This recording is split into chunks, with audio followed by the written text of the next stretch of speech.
meeting was proposed to us by Judith Scutch-Whitson, who is formerly a board member with the Institute of Noetic Sciences and who is continually steering interesting and intriguing people our way.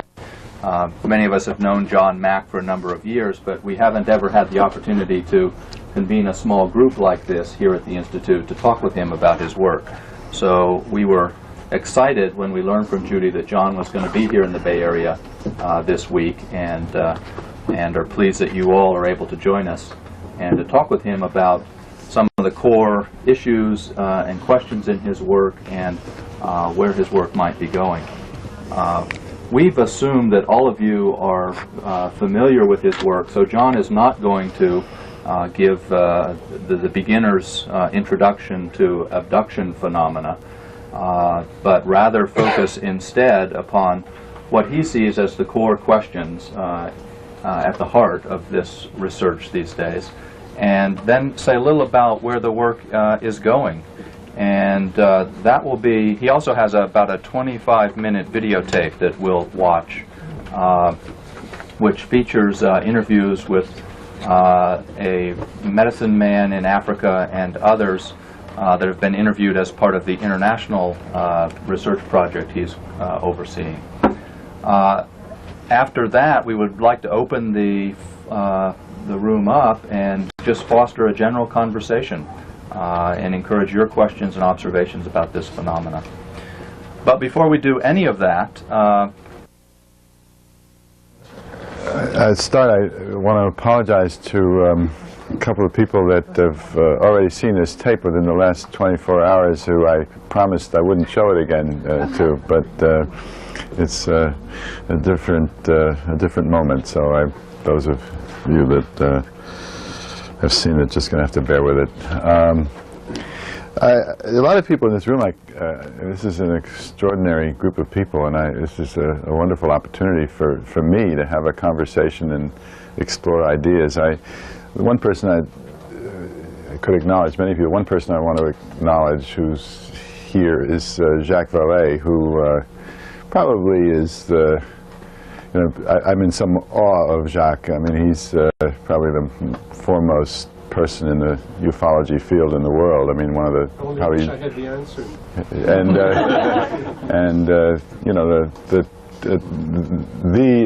If not the true pioneer in this field. So makes me a little bit uneasy to be talking in this subject with Jacques present, but I'm also delighted that you came, Jacques. I want to do this as a series of questions, not as a talk, really, because I want to have a conversation and have the advantage of each of you that are committed to the exploration of ontological, epistemological questions, the nature of consciousness. These are the matters that interest me and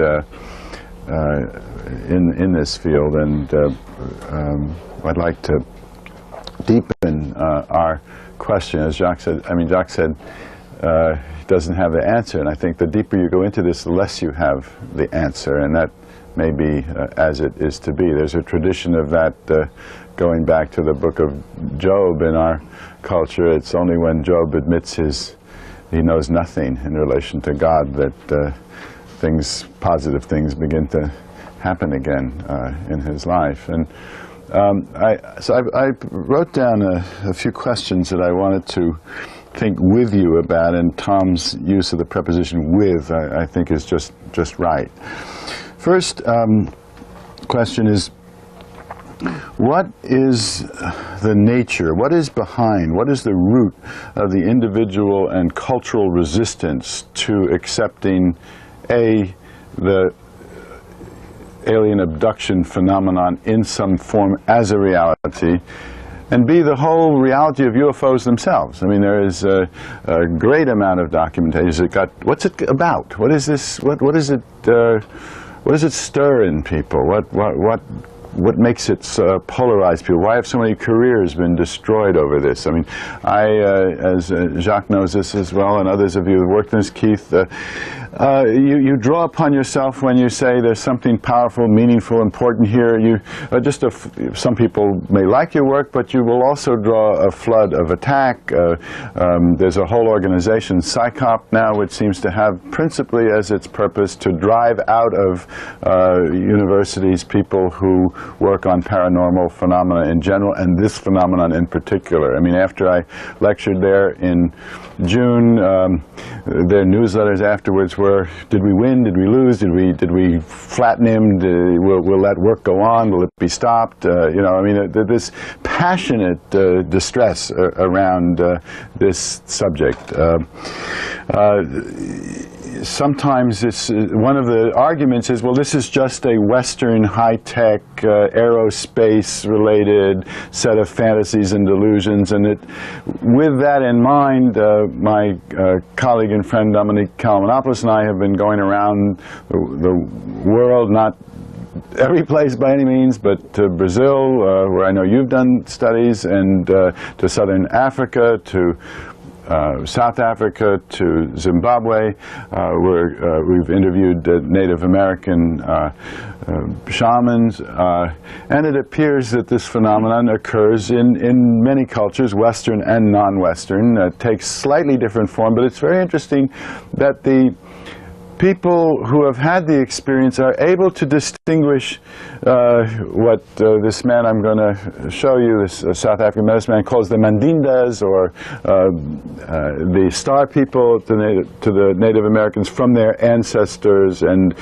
these mischievous characters have certain powers of their own, which are not just any old spirits, you know. They may be more open to visitors from another dimension than the Western mind is open. In that sense, they may be more. I mean, for example, this man didn't require any hypnosis or altered state. The memory of the experiences was vivid and powerful for him consciously all his life.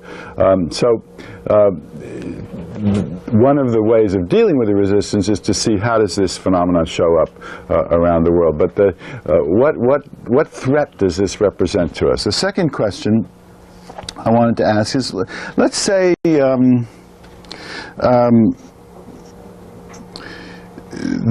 we succeed, we being people that are interested in this and related phenomena. Let's say Pierre in his public education program and others of us that work in this area are able to get across that something real is going on here, that it may not be that UFOs are exactly silvery metallic plane, sort of craft in the literal physical sense, but they have a reality to them. They can be documented. They do have effects. They do cause burned earth. They have a tremendous energy connected with them, that people who have had abduction experiences in fact have had some kind of experience which enters into their physical reality, and that this becomes accepted generally around the world.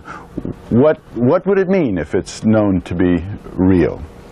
The third question is, and this is one that we're not going to be able to answer any of these questions except to explore them more deeply, but a third question is, what is the intelligence that's at work here? Let's say you could, you could sit down with an alien doctor and his crew and get him into a room, and you say, now look, what's going on here? What do you guys really want? What is this about?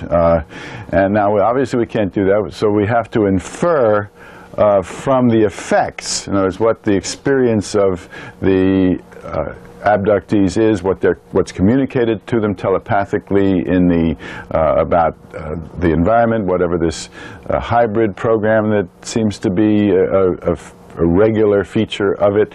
But what's going on here? In other words, what's not so much the purpose of it, but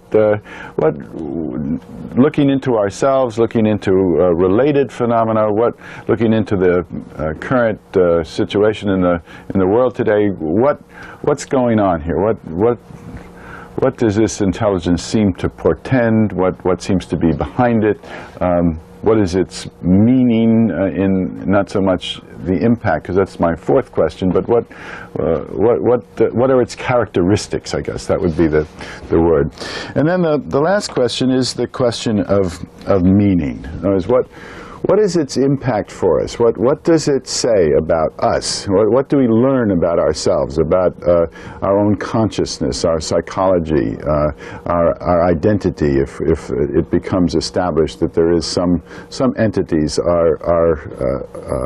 exist here, that we are, as the cliche goes, not alone. You know, it's a very different thing, and this comes up very often. People will say to me, well, you know, it's obvious with the vastness of the universe and all the galaxies, and that there must be other life out there. You know, that's even the most conservative person is willing to sort of theoretically argue that.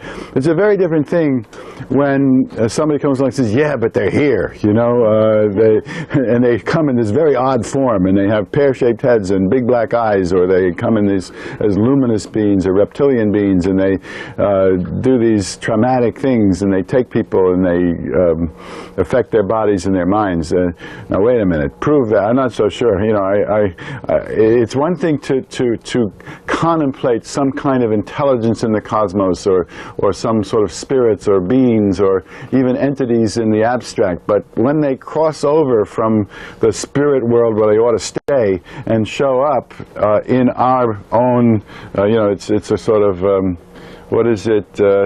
NIMBY, not in my backyard. This is a sort of cosmic version of NIMBY. You know, they shouldn't move in quite this way. That seems to. What does it mean to if this and presumably many other potential life forms do exist in ways that gets through to our reality? What does this mean for our consciousness, our sense of ourselves?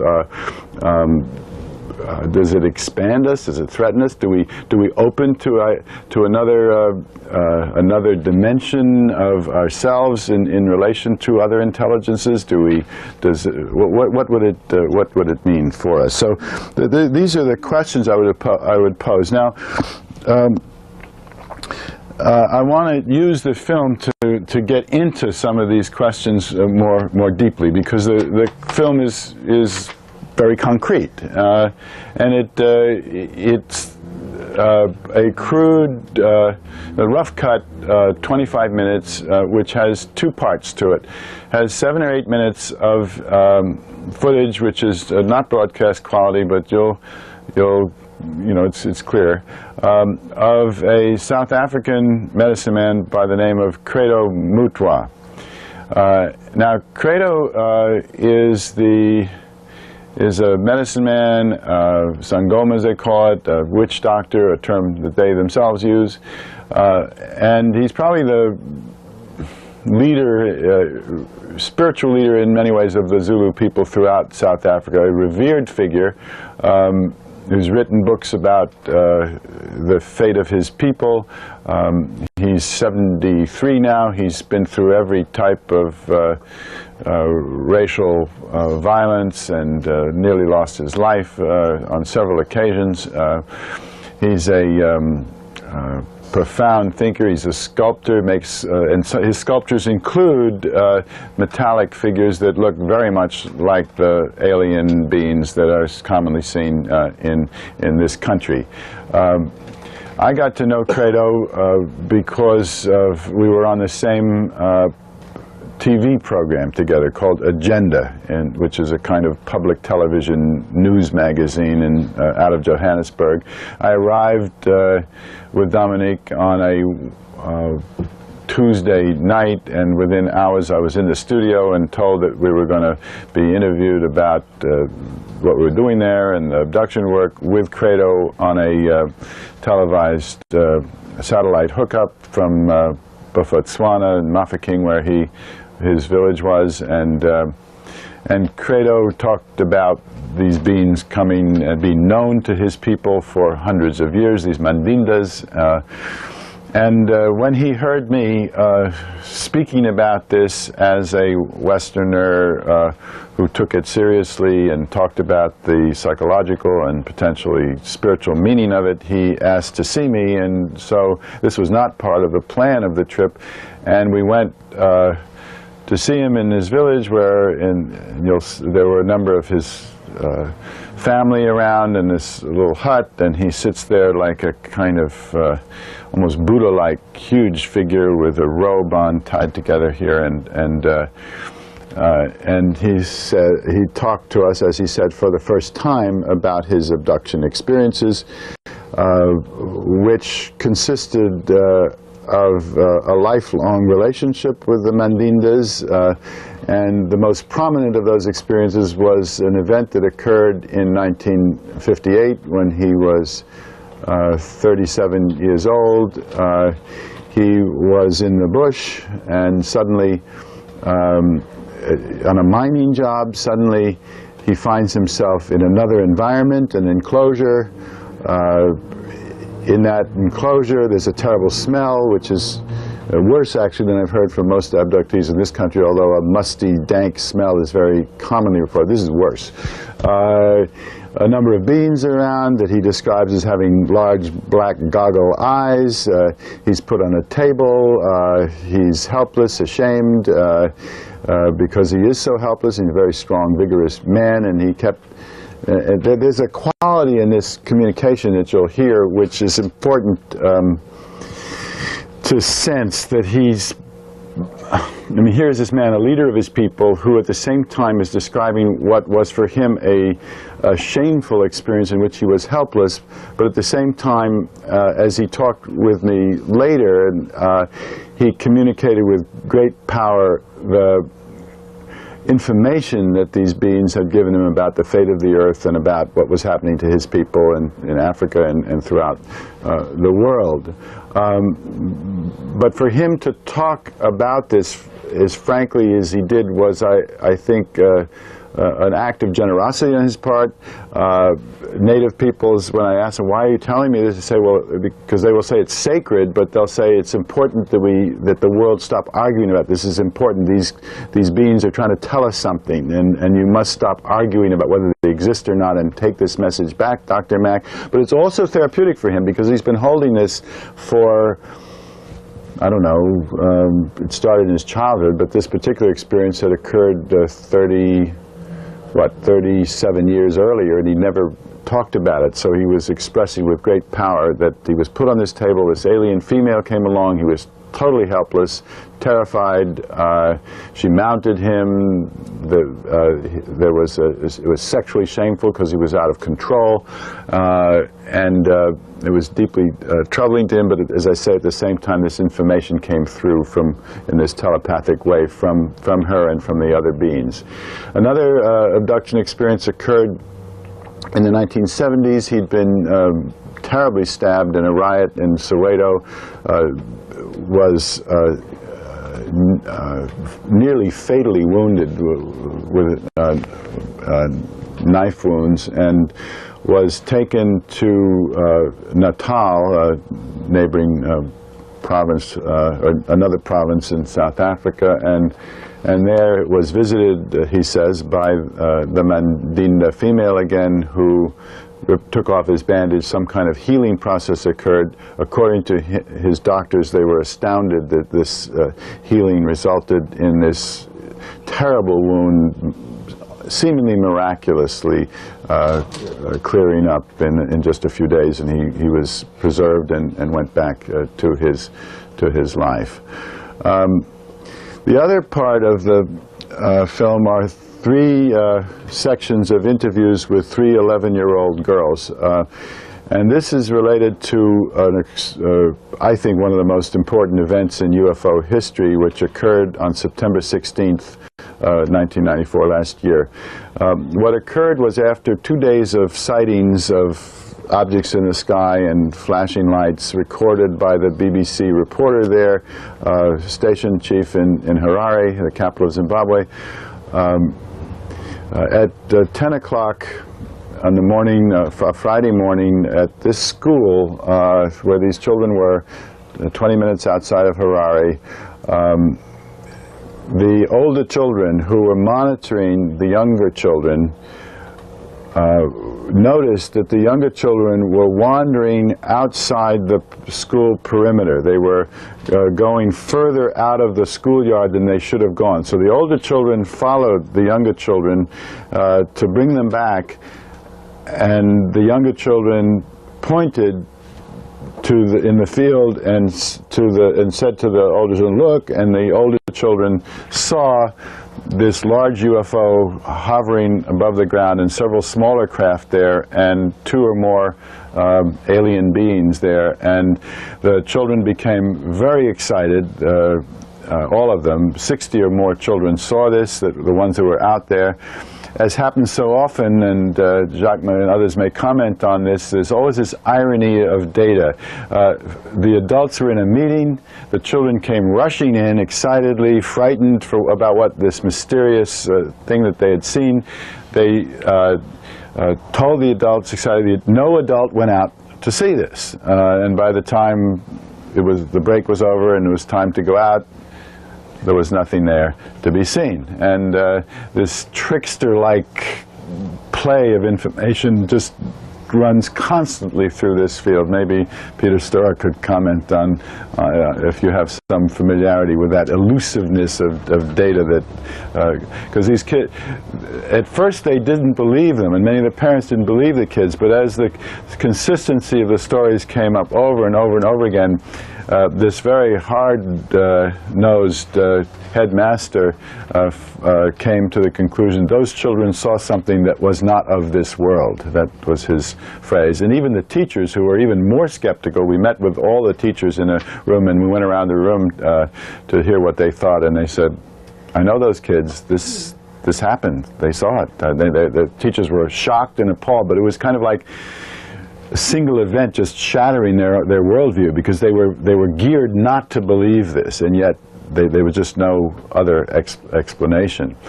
Now what you'll see is interviews with 3 11-year-old girls, 2 white girls, 1 black girl. This is a private school. The children are, it's not, you know, like a crude school in the bush or something. They're very educated kids. It's in the English colonial system, left over from that. And a couple of the kids, not these, I would say to them, well, just to play the devil's advocate, I'd say, look, let's say that you know, adults would, you know, we'd say that one of you made this story up as a kind of prank, you know, and you told your friends, and you sort of all thought it'd be a great trick to play on everybody that you saw this, and the kids would hear me and they'd think about it, and they'd say, well, yes, I suppose, but no, here's what I saw. And they would say their own first-hand experience, and which in a way illustrates one of the difficulties in this. We don't really, I mean, what I learn about this, I learn clinically. You know, there may be physical findings, there may be corroborative marks on people's bodies, there may be independent observation that somebody is missing, and I have that in several cases. But what I'm forced to, and in a sense that's my strong suit, is to make a clinical judgment based on the relationship that I establish with, maybe you can comment on, you know, because this is what you do in psychiatry, and the physical evidence, which is what people tend to concentrate on, and perhaps appropriately, is in my work secondary to the knowledge that is obtained from between 2 psyches, if you will, because that, and then I have to make a judgment based on my, you know, is this psychosis, and how do we decide that? Is this some other form of trauma displaced onto UFOs or whatever? And I have, as everyone who knows my work, I've come to the conclusion, having gone at this from every possible angle I know how, I've not been able to come up with any alternative explanation. It is what it is, apparently, whatever that means, whatever the source of this may be. But again, as you hear these children, then you can make up your own mind whether you think they're putting you on or that they actually saw or experienced what they experienced. So we'll show the film, and then I tried to frame some questions for approaching the discussion, and I'd be glad to talk substantively about aspects of my work that I have not talked about if it's not familiar to you, but within the framework of these basic questions. Okay, so let me.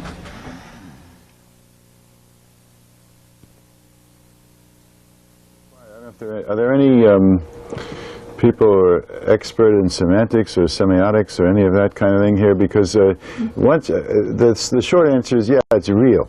Okay, I mean it's a little bit like you know.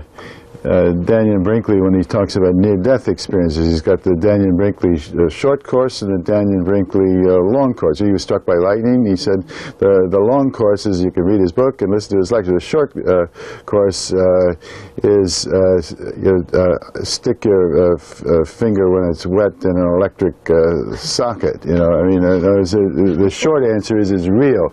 But then in the things you're saying, requires a very complex ontological discussion of real. Now, you started to define reality by things you can touch and feel in this Real physical simple, dimension. No, but you can't reduce it to that. That's the problem, though. You see, the problem we're having is that maybe we're trying to reduce it. And I'm not saying it's right or wrong. I'm asking you, what do you feel at this moment? If you had to cut it in a court of law and say it's as real as this person sitting next to me, or it's not as real as this person is, how would you answer a question like that? But now you're talking about how real in terms of, Exactly. of gradations of reality. If you're in as you yourself know, and other people who are students of Eastern philosophy and religion, in those cultures, this physical material reality is less real than other. Don't shake that off, because that's a legitimate ontological position.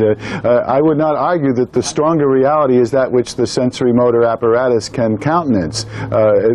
So this is real in both sense. You can say this is more real because it's both real in the physical sense and it's real because it's an entry from another dimension. But you're really asking me to answer the question that I wanted to pose. I mean, I'm continuously having to deal with questions of reality. It manifests in this reality, real physical. People have burns, they have physical lesions on their bodies. It's real in our physical universe. Yes. Is it of this physical universe? Are those hybrids real in the physical universe in the same way? Maybe not. Maybe there it's a projection of some kind of holographic images. I don't know.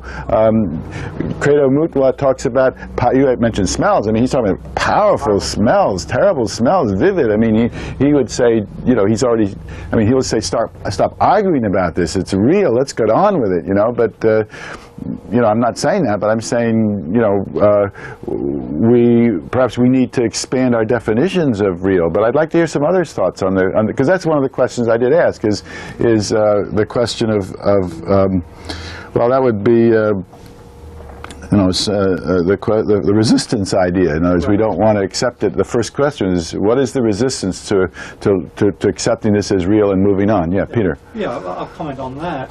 I think one answer has been given by the people on the TV, that they're scared.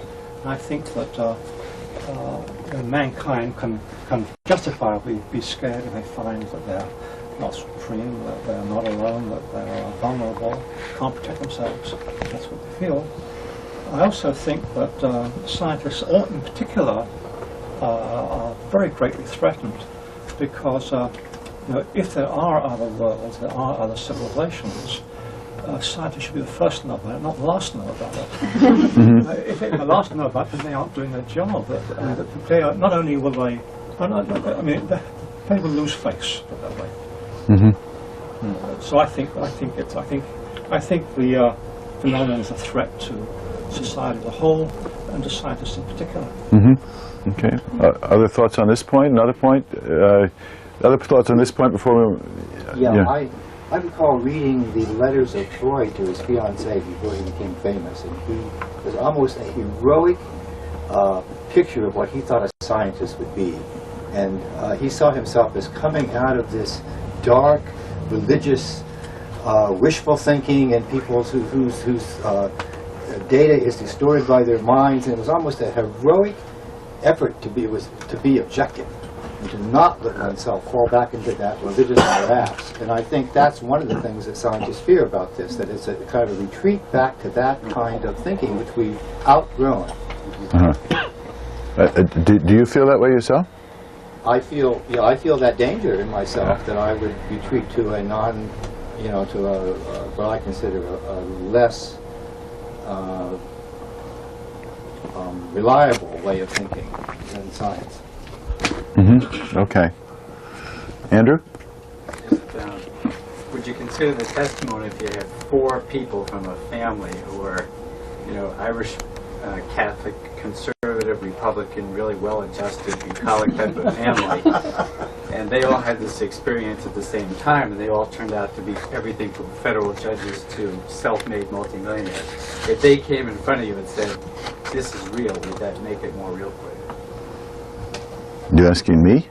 I don't have a problem with this being real. My problem is the ontological question of what do we mean by real? How do we decide what's real? What's what I call the politics of ontology, which is who determines in a culture what's real, or the methods by which we discover what's real. I mean, I also have a phrase I've used recently because I guess this kind of goes out of some of the heat of my battles, which I call ontological totalitarianism. In other words, that means where not only does certain limited number of people decide, but then they aggressively impose their view of reality upon the rest of us. And I found, I guess because I've been the object of it, that I've had to invent a term for it in a certain sense.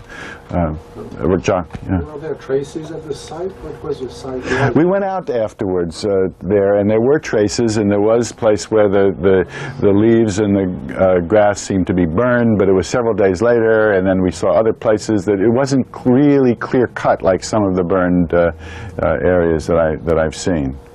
Dwayne?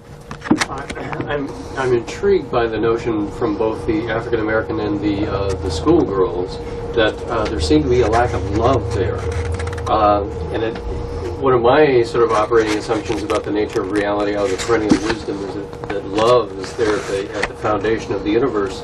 And I'm concerned that here are these advanced beings that apparently are loveless. And is this a theme that's come up at all in your inquiry?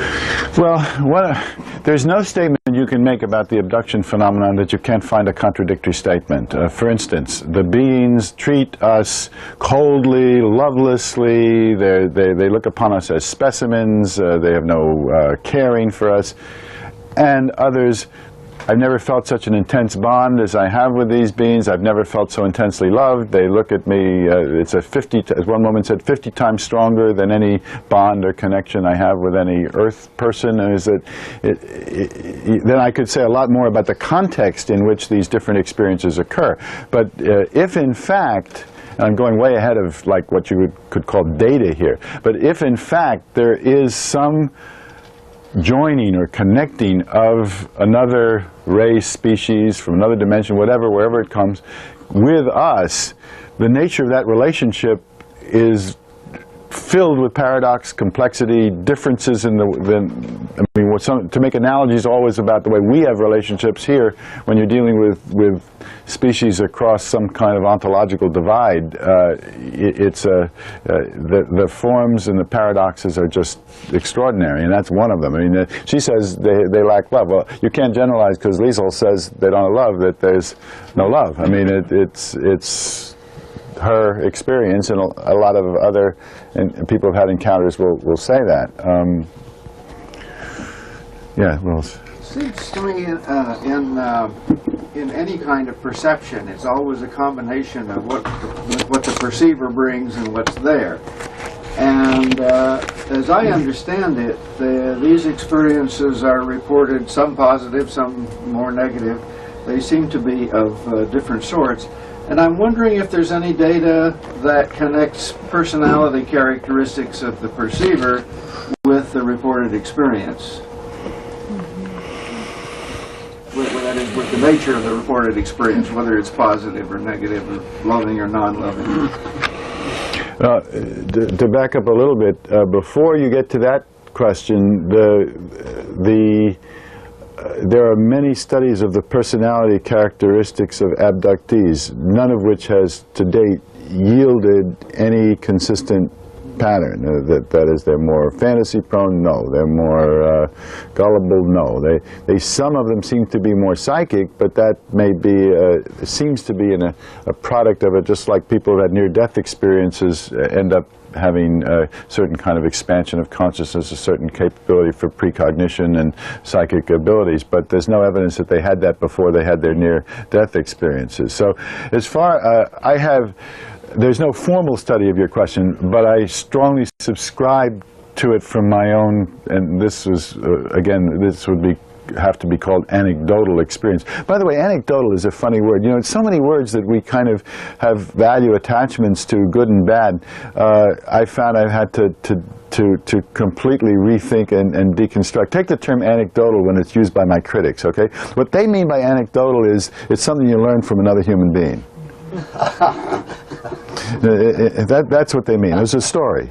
You talk to somebody, they told you something that happened to them, that's anecdotal. As opposed to what? You know, you had the experience yourself. No, that would be anecdotal too.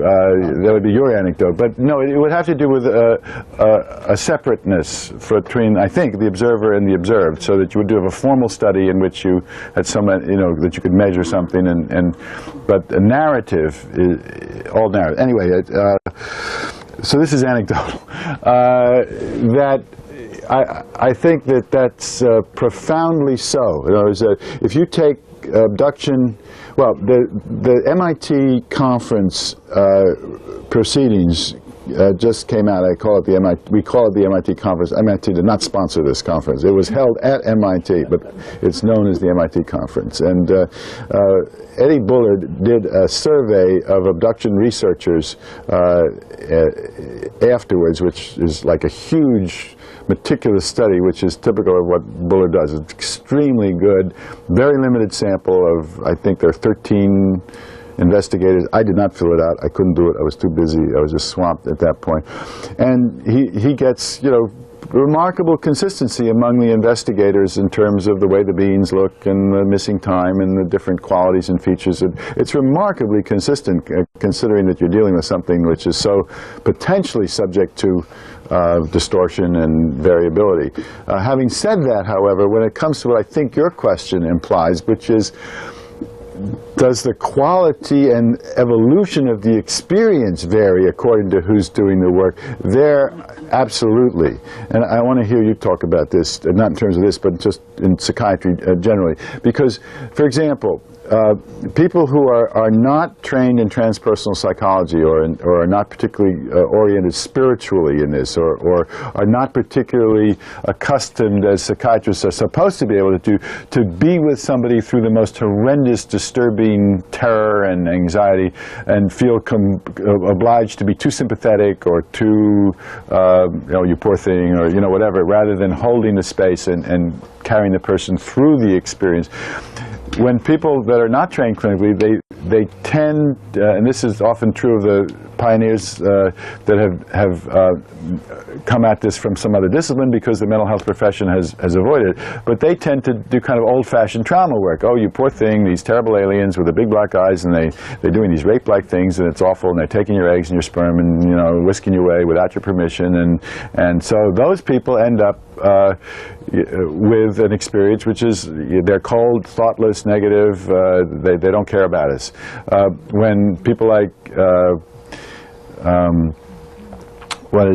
Yvonne Smith in California, and I think I would be in this category, or kind of more in the sort of looking at this in a kind of larger consciousness dimension, and stay with people through the experience. The experience seems to transform the aliens who are traumatic and thoughtless and cruel in the early sessions become perceived, and in a more reciprocal relationship they come to feel they're part of some life-giving process. And this doesn't seem to be just a Stockholm effect. You know, the Stockholm effect, where the people who were hijacked in a plane that was it heading for Stockholm? I don't know, wherever it was going to go, and they come to out of terror they identify with the aggressors, and out of survival instinct they come to love their captors in the hijack. I don't think it's like that, because it has qualities of that, but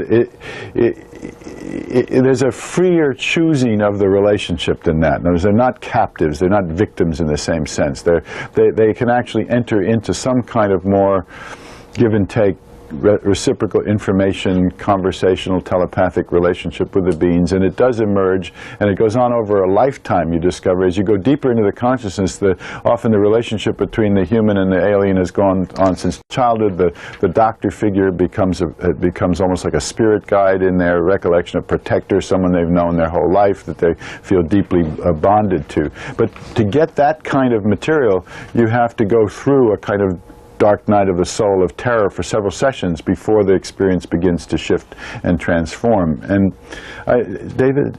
Well, there's a couple of things that I think are worth noting. One is just in the mundane realm, certain affective states are more or less mutually exclusive, and so if you're afraid, it's very difficult to perceive just mundane kindness, let alone love, human love, and then perhaps a more transcendent version of what we might call love.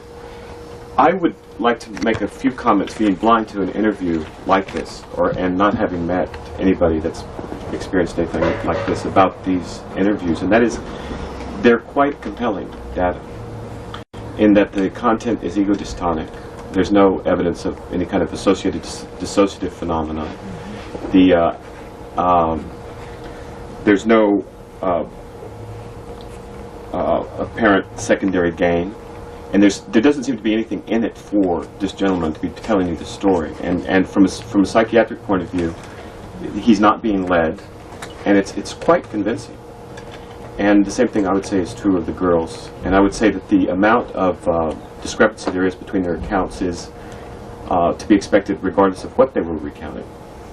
And so, for what it's worth, as a psychiatrist, I'd say that this is very compelling evidence that something is going on.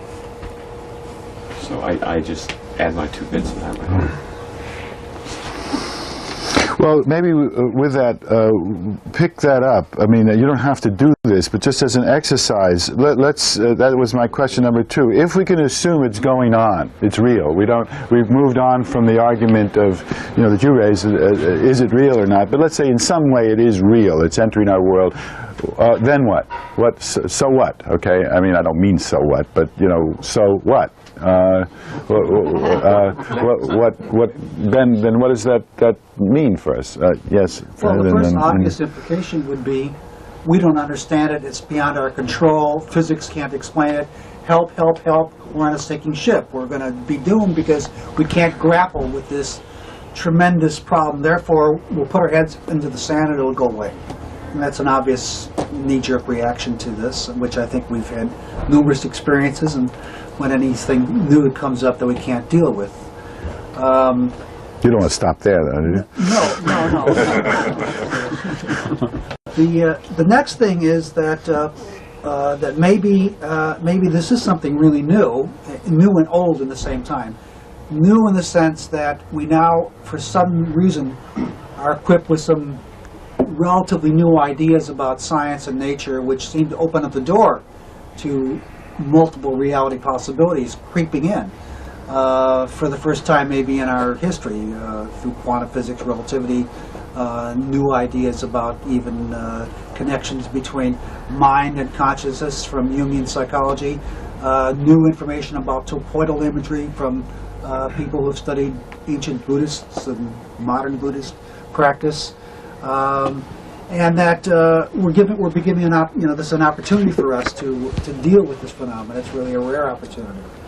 There's a third thought that's more frightening to me, though, and that is that there's real evil in the universe, and that maybe for the first time we're being slapped in the face to wake up to the fact that this is what God has been telling us all along, and we've been blindly going ahead and say, oh no, evil's what we make of the world. There's no such thing as a real evil force that can grab our souls, and all these old ideas. So I mean, there's three really pretty strong areas here, and I'm not sure I can argue effectively against any of those areas. Good. Okay. Anyone else want to pick that up? We've established. It's David, right? David. David says, "Look, this is real. I mean, this is This is powerful. He's a psychiatrist. You know, psychiatrists really decide for us what's real anyway. We know. And so this is real. Now what? Okay. What is that? What's any other? Fred started this. What? Andrew, you want to pick that up? Just as far as there's a lot of people who are in positions of considerable power, wealth, and such, who not only have nothing to gain by this, but have a considerable amount to lose, where their credibility in their industries or whatever would go down the tubes if people discover that they've had an experience with UFOs. So there's kind of a counter motivation to it. So I would agree with what you're saying. Well, I think he's assuming we've gone past that point. In other words, that these people can't knock it down anymore, that they've had to face it. You're sort of implying an answer to that, but not that they can't knock it down anymore. The psychiatrists have declared this is not psychiatric and it's real. What would that be? How would that impact those people you're talking about? I think that they would determine what would be the overriding message. I believe from these beings is completely benevolent, and if they wanted to be malevolent, they could easily do that a long time ago. But being benevolent, they want the people who they've contacted to be as effective as they possibly can be to help create a solution for the environmental problems. And that may not be by coming out and saying you're an FFT. Keith? I've always thought that if that scenario comes true, that Carl Sagan would say that he was telling us all along, and that that would actually be convincing. He would actually convince the arbiters of reality that he had, in effect, been saying this all along with his novels and so forth. And then actually the debunkers would probably be able to claim that they had been predicting this in some sense. And they would be the interpreters of it. And that's what I think would I mean, if you want to speculate, that there in some way would assimilate it in the and explain it to us and present it to us. Shai? There are many semantic traps in this whole business, and I think one of them comes from confusing different levels. I think it's useful to think of at least three levels in the phenomenon. One is the physical, something landed, something left traces, something interfered with the environment in some way, including light, microwaves, whatever. And there is a second level, which is what you're showing us, which is a psychological, a psychophysiological level. People have marks, people have burns, they felt heat, they had a sexual experience, they had images in their brains or thoughts in their minds and so on. And that calls for a different set of tools or a different set of semantics. And then the question you're asking now is the social question. What does it mean? And at that level, it really doesn't matter whether or not there are flying saucers around. I mean, if you can get enough people to believe that there are, which is something that an industrialist or a group of people could do, whether or not there are UFOs, then you're going to get certain impacts. Last year, 53 people committed suicide in Switzerland and Canada, members of the cult of the Solar Temple. Something that has not been mentioned in the American press is that the top level of initiation of the cult was meeting extraterrestrials. The leaders of the group had bought machines producing holograms that created that experience. And clearly to these people who are not lower level people, these were people from a fairly high strata, social strata, this was real. I mean, this was real enough that they went through the whole experience. Has this been written up? I mean, can we get a hold of it? It has been written up in a French magazine that did a special investigation of that, but I don't think the Swiss police is talking too much about that aspect of it. They found, if you remember, they blew up the houses, some of the detonators did not work, and in the ritual chamber of one of the houses they found the hologram sheet. They cost about $100,000. So that addresses the question of reality. You know, what is real and where can technology today create the impression of reality? And we're developing virtual realities here. I mean, this relates to the question, I mean, if in fact, whatever this intelligence is, that's my third question, but let's say it has the capacity to grade or monitor or titrate or dose the intensity with which it is confronting us with its existence, say.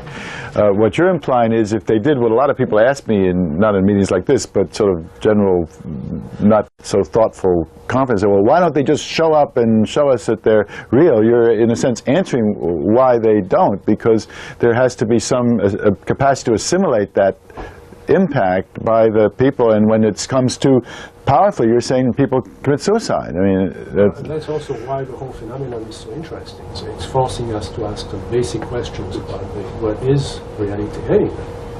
And the other thing where I would maybe take issue with what Fred was saying is that this is all new, but it's also very, very old. I mean, there are entire libraries written in Latin that address exactly this question. Who are these beings? Are they good? Are they evil? If you remember in medieval times, the big problem was, the assumption was they're all demonic. But then when you sprinkle them with holy water, which was done in some occasions, they don't vanish. So they just stay there. Which was a big problem for theologians.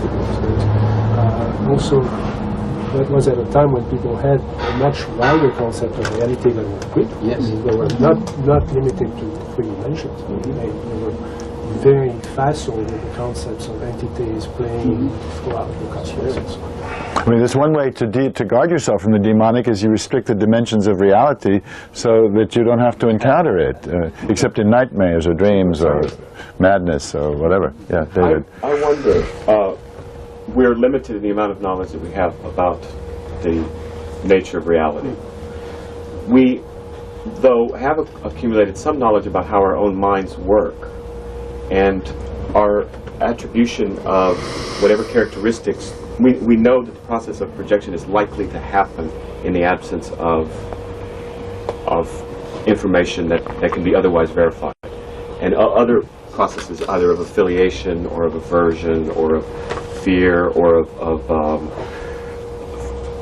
bond, the whole realm. And I wonder if it's not a fruitful way to approach the issue of what does this mean, or so what, or what can we do constructively to look at our own human condition and look at the way our minds work and look at what we do know about the way humans are likely to respond in a situation like this, with this kind of uncertainty. But we have a couple of responses on that. Yeah. Last year I did a book on soul, from Socrates to Ray Charles. And as I was going around the country again and again, people would ask, even after my descriptions of Siberian soul journeys and Plato's image of the chariot and Ray Charles singing what I'd say, there would still be the inevitable question, yeah, but what is it? And how can you prove it? Well, I'd say, well, go to a Ray Charles concert, or go to a peyote meeting and talk to a peyote roadman who's gone off on a soul journey up through the top of the teepee, and then he's come back and he can tell you stories. Yeah, but what is it? What is it? Just recently, the state of Texas has officially declared that soul is, as Descartes said several centuries ago, in the pineal gland. And you want to know why? Because of the phenomena of heart surgery. There are people going into heart surgery who are terrified of their old idea or image of soul in their heart. So if they're going to have the heart replaced, they may be losing their soul. So this has now become a major issue for people. Were there any votes against it? I don't know if there are any votes against this or not. James Hillman calls this the contemporary sin of literalization in the country. If you are literalizing everything, you have to pass a law to actually define where soul is. Or you have to do what Francis Crick has just done and reduce soul to the mind. Reduce it to the mind. The brain. The brain. Right. A lot of people do that. Dennett does that too. I just finished a book on the phenomenology of UFOs, and I suspect I'm going to go into the same lion's den for the next year. Yeah, but what is it? Yeah, but what is it? Yeah. My suspicion is that there is a lot of common ground between the two. As Jung saw, there's a dimension of soul to the UFO phenomena. Even Stryber talks about this as a soul crisis of some sorts. I'm reading this as I read the soul issue, that it's a matter of our capacity of perception. If you sit in a room with Aretha Franklin and ask her what soul is, she'll stare at you like you've got three heads. Why do you have to ask? Soul is a depth dimension, it's something you experience, it's in the world itself. And for me, that the UFO issue, or the meaning of it, as you're describing to us, could be a clarion call asking us where soul is. Where is our capacity of perception? I listen to these kids, and I wonder why I haven't been able to perceive at a depth dimension that they do. I sit in a room with blues players, and I ask myself, why can't I feel at that depth dimension? This is a capacity of knowledge, it's a capacity of perception. Yeah, that gets to why I've been so interested in this. You know, a few of us, well, you were asked, but you didn't go. We met with the Dalai Lama a few years ago around, he invited several of us who are working on the abduction phenomenon to meet with him about what did this mean for consciousness evolution and for the future and for the Earth and so forth. And at one point, he stopped in a meeting and someone was trying to ask him to explain something. He says, those creatures, he says, they spirits. He says, but they're very upset. He says, they're upset. He says, we are destroying their physical and spiritual home. He said, they have no choice. He says, they have to come into our physical world to get our attention. He says, that's the only way that they can communicate that they have lost this, that we are destroying their home. So they manifest physically. And that kind of gets at where I think, certainly what has attracted me to this and why I work on this rather than channeling or something probably equally powerful. As someone raised in a secular rationalist tradition of prove it's real, I got to measure it, I got to see it, a physician, so forth. This phenomenon has that curious quality of not respecting the divide. What's your first name? Phil. Phil, that Phil's talking about, the divide between the world of spirit, soul, the unseen world, and the physical world. It destroys that deal that was made perhaps in the 17th century between the scientists and the theologians. The theologians will take care of the spirit world and the soul, and the physicists, the scientists will take care of the physical world, and as long as we can keep them separate, we don't have too big a problem. But this phenomenon has no honoring of that divide. It destroys it, it crashes across it, and forces us to rethink the divisions, the philosophical, intellectual divisions that we've made. And I find that very attractive. I mean, I think that's interesting for somebody that tries to bridge these worlds myself. Yeah. Here's a comment. If you're going to bring metal, I did a book on faster light. If you're going to bring metal, excuse me, on what? I did a book on faster than light travel and such. If you're going to bring metal objects from other galaxies or planets, it takes an immense amount. It's almost impossible, basically. So the easiest way is just to bring your soul, just to bring your mind there. So if any, I would imagine if any galactic beings would want to travel here, they would somehow use some soul technology rather than material technology. I think you just heard something invented here we've never heard on this planet before. Oh, no. Has anyone ever said soul technology before? Has that ever been, those two words ever been put together in quite that way? Ray Charles, well, so if there are beings doing this, if there are beings, to suppose that some of these beings say there is an implication that they're from somewhere else. If these beings are doing this, then so could we. So this sets up the idea that maybe we should start work on developing our own, the transfer. Maybe we can first start with places that are close by, first of all, Alpha Centauri, One more comment. It was said that during the Second World War, that the biggest atomic secret that we gave to the Russians was the fact that it was possible to set off a bomb. We set off the mind, the idea that it's possible. The idea that once the bomb was exploded, no one knew you could actually make an atomic bomb, but the fact that a bomb was exploded, which the Russians soon knew, that fact it was possible was the biggest impetus for their development. That was the secret, the atomic secret. You could actually do it. Yeah. And if you could actually soul travel from planet to planet, this might be the greatest thing, you know, to turn NASA around, certainly.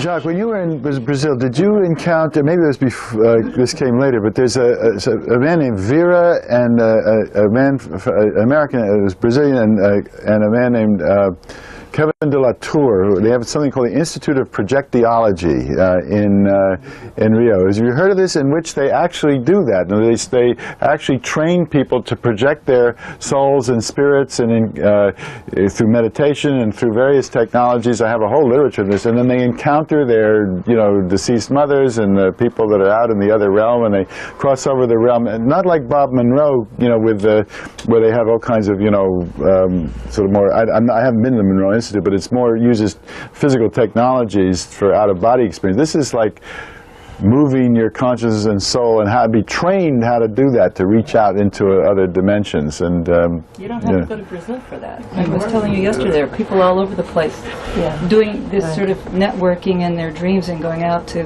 galactic-sized warships and deconstructing them to protect the planet. Now, that's what they believe they're doing. The only thing I'm aware of is a failure of that. Ingo Swann claimed he was going to go to Mercury before the Mercury flyby. And he went there with his mind, and he described all these purple rays and all the sorts of things, and he failed to describe the one thing that the photograph showed that looked exactly like the moon.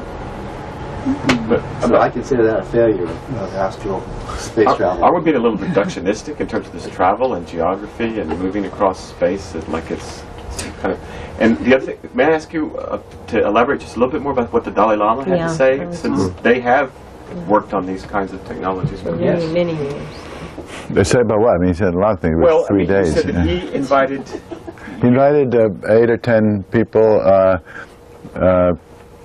Peter Roysevich was one of them, who's a folklorist and who studied through history the different ways in which the perception of beings, entities, what you were talking about, varies according to the cultural set and the mindset that is going on. And it may be that one aspect of this, in terms of our side of it, is that we've reached a place where we can perceive vehicles in the air that have a concrete reality to it. Jerry Clark, was the editor of the International UFO Reporter, went back and examined very carefully the 19th century airship craze, where everybody that was remembered as in the terms of I guess there were hot air balloons then, so a lot of the pictures and memory of that was that there were a lot of balloons kind of appearing all over the country, you know. But he went back and looked at the photographs again and the eyewitness reports, and they, from this vantage point now, and this was in the 1980s, appear much more like UFOs than they do like balloons. But nobody could perceive a UFO at that time. It may be that we had to reach a place of some kind of technology of our own, some ability to perceive objects in the sky that are kind of like UFOs before we could get to the point where our consciousness could perceive it.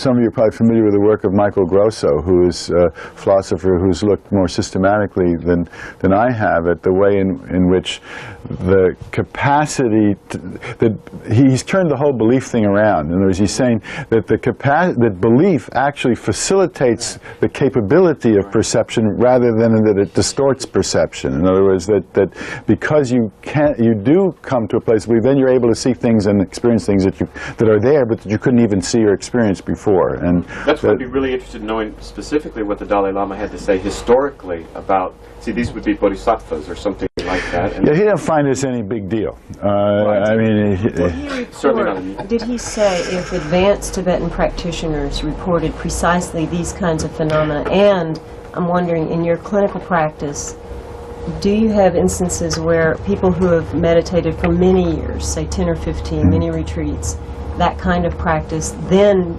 have reported these phenomena? Yes. Prior to the experience, not that they've gotten interested afterwards. That someone has an abduction experience and then they become meditators. Oh, it's so hard to think of temporality here and cause and effect in that way. I mean, the Dalai Lama was not familiar with Tibetans having standard UFO encounters, and at some point he implied we don't have to. I mean, but there were a number of situations where monks would suddenly disappear for several months, be taken off by some kind of beings or entities, but it seemed to serve the framework of that culture. He was not so familiar with this sort of hard-edged UFO type of thing that we're talking about. Now, what you're talking about is much more complicated in a sense. Like, for example, in cloisters, people who are in cloisters, do they report these experiences? I don't know. Yeah. I don't know. I know that very often people that have had experiences with psychedelics are more open to abduction experiences, which again creates this kind of ambiguity around, is this in the physical world or in the consciousness realm? Obviously, you're not going to, I don't think, to materialize something in the physical world because you're having an LSD trip. On the other hand, it may open your consciousness to something which under another occasion might actually appear in the physical world. I mean, there are all kinds of ways in which this confounds our distinction between the consciousness world and the physical world. I mean, that's, I think, as I was saying before, the most powerful thing about it for me. It continuously attacks that dichotomy. Well, that's why I was asking about meditators, long-term meditators, how that might affect them, their one way or another, their availability to that kind of experience. I think that, I mean, I don't have anything but impressions that they are more available to them, that opening of consciousness does have an effect. But this thing, again, it's more like, I sometimes call this an outreach program for the consciously impaired. It has this kind of way of crashing through, and a lot of the people, when they first have the experiences, are far from spiritually minded. They're just folks, like one woman that I had a lot of trouble getting to keep coming back to the support group because she's a gas station attendant, and she's a very simple person. She says, "This is horrible. They're doing these terrible things. They're crashing in on me." And we try to get her to sit with her experience and talk with her and meet other people and come to terms with it. So very simple kind of untutored people in meditation or spiritual practice find this violating them, and they're right. But then they do, if they're going to do other work, then the experience will shift in its quality often. That's true on the cultural level as well as the personal level. Yeah, yeah. What do you think the Dalai Lama meant when he said that we're destroying their physical and spiritual home? This has to do with the whole ecological dimension of this. I mean, one of the things that comes up in case it came up with these girls, and it came up with Credo Mutwa, who I was going to. I'm not going to do it, but there are a lot of quotes from Credo Mutwa where he talks about Africa's dying, we're destroying the earth, that these beings are trying to warn us of danger. This is coming because we have gone wrong here. And the abductees, who are again not particularly environmentally minded, but in case after case after case, they're shown these visions of the earth destroyed, Florida splitting off. Well, that might be such a bad thing from some people's point of view, but huge catastrophic scenes, earth polluted. One woman, one of the first people I worked with, one of the first images that she remembered from an abduction experience was being herself participating with the aliens in providing food hydroponically, because all the capacity of the earth to support food for its population had the life was destroyed, and agriculture as we know it was gone, and so we were growing food hydroponically. This was kind of a view of herself in the future. I mean, this comes up and over and over and over again. Our physical and spiritual home, and he said their physical and spiritual home. So I'm wondering if he's perceiving some intrinsic link they have with the earth and with the spiritual domains in which we live and have our being. Well, it's us and them again. I mean, it's all one in one sense. I mean, apparently what you get over and over and over again is the communication that the earth is not ours to destroy. The earth, and I was raised as a completely secular rationalist, whatever, that we were alone and that the earth was the earth, and I sort of got into the Gaia thing, but the idea going beyond Gaia, that the earth itself is part of a larger network of life and is sacred in a cosmic firmament and web, that's coming from this, which I never would have gotten before. Credo put it this way, he said, "Sir, according to African culture and religion, there are 24 mother worlds in the sky, and our Earth is the 25th. And all these creatures come from these different mother worlds. A mother world is a specially made planet whose purpose is to give birth to life. Now, these mother worlds are very, very rare. You can find thousands of worlds without life and only one mother world." So it's like both. In other words, it is sacred at a universe level, and of course it's our planet, so it matters to us what happens to it, but it matters at a cosmic level too. I mean, I have all kinds of my own mythology, which I take all the data and I put together and I create a kind of creation story of what's going on here, but that's maybe for another time. All right, maybe we should stop. It's after 4:30. This went very fast for me. I don't know. We're missing time.